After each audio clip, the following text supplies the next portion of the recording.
Today I'm going to show you a super fun and easy sketching technique that will allow you to capture the mood and atmosphere of any landscape really quickly in 7 easy to follow steps. My name is Alex, I'm a professional artist. Let's get started. Look for a photo of a landscape that you feel inspired by, or take your sketchbook with you outside. What you want to look for in your reference, whether it's a photo or a physical place, is a landscape with a lot of atmosphere and a strong lighting scenario. It could be a vibrant sunset, a bright and sunny day, or a misty road, just anything that speaks to you. I haven't yet tried this technique for sketching interiors, and I imagine that it could be a bit more complicated if there are a lot of different light sources present, so let's stick with landscapes for now. Unless you're feeling adventurous, of course. If you decide to sketch an interior with this technique, then you have to write me a comment and tell me how it worked out. I'm really curious. I've gathered up a bunch of really nice photos to choose between, and ultimately I decided on this one. I just love the warm sunlight on the trees and how that is contrasted by these beautiful cold shadows. What we're going to do now is to cover our sketchbook page or spread with a single color. This color should be the same as the color of the light in your reference, and this is why you want to have a really strong lighting scenario so that the color of the light isn't just white like the sketchbook page. With the photo selected, let's start by identifying what color to use to cover our spread with. Here are a few examples of how I've done this before. I took this photo earlier this year and I absolutely love how the light is such an incredibly vibrant orange, and when I sketched it, I used a really intense orange color as my underpainting too. You don't have to use the exact same color as in your reference, you can take a lot of liberties with the hue and the intensity. You'll see how far I pushed it in this next example. I'd bought this super intense gouache paint by Winsor & Newton called Opera Pink, and I really wanted to use it straight from the tube. It ended up super intense, and a fellow artist pointed out to me that it was looking kind of retrowave, which is great because I love retrowave. But as you can see, the reference photo was nowhere near as crazy as the sketch that I made. But this is what made it fun to me. And that's the beauty of art. Your goal isn't necessarily to paint things exactly as they are in reality, unless you're doing like a dedicated realism study, but rather you often want to paint your interpretation and experience of what you see. You want to capture how something feels to you. As for my reference photo today, the color of the light is this super bright lime green color. Mix the color you want to use as your underpainting for this sketch. I'm going to be using gouache colors, but you can use anything you like that also gives a full coverage, such as acrylics, watercolors, or even markers. I don't really recommend using colored pencils for this step, since that creates this waxy surface that can be really difficult to work on top of afterwards. When applying the color, I recommend using a broad flat brush that allows you to cover the page quickly, but anything goes here really. You can do basic, simple brush strokes just like I am, or you can play around with different brushes and create interesting textures if you want. Once you've covered the spread, let your underpainting dry fully before you move on to the next step.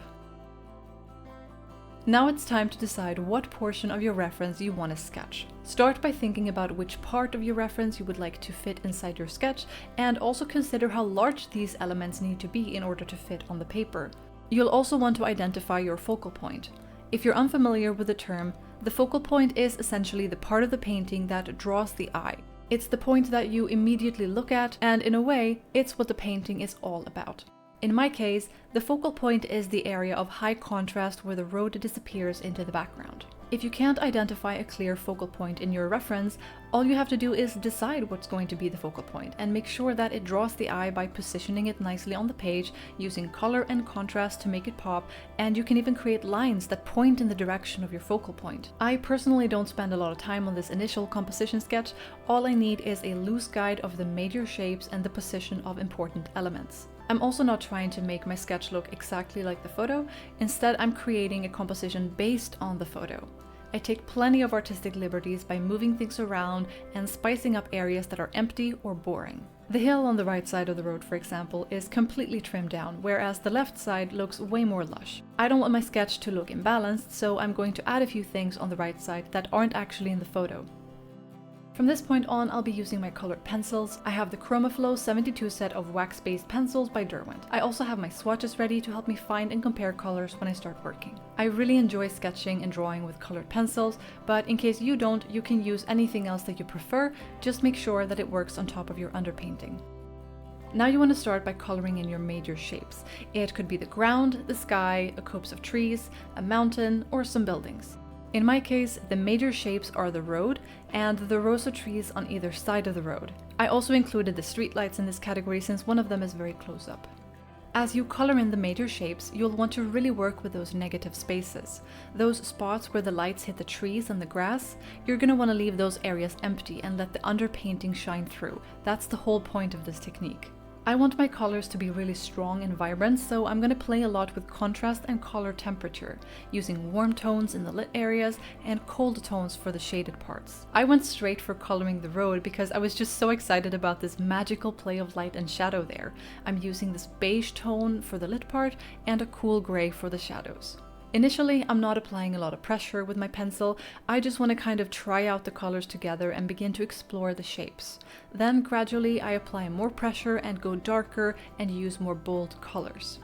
I typically select a handful of colors that range from bright and warm to dark and cold. This allows me to create really nice contrasts and vibrant colors. The secondary shapes are the elements that are smaller and less important to the overall shapes and composition. But I find that in practice, step 5 and step 6 often sort of blend together for me. It's good to have a general workflow in place because you can lean on that when you get lost, and it allows you to work faster and more confidently, but you don't have to follow it to 100%. As artists, we need to allow ourselves to work intuitively. We can feel strongly drawn to certain elements in our piece, and we should be able to explore that freely. As long as it isn't causing problems to you or your artwork, then it really doesn't matter in what specific order you do things. I've outlined these steps in order to explain a technique, not to create limitations.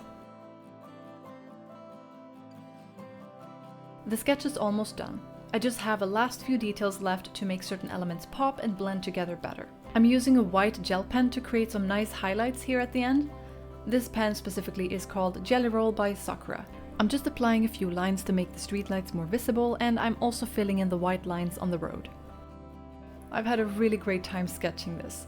I love trees, nature, and the color green. I love the contrast between the warm and the cold tones, and I feel that I've successfully captured the way this photo feels to me in this very loose sketch.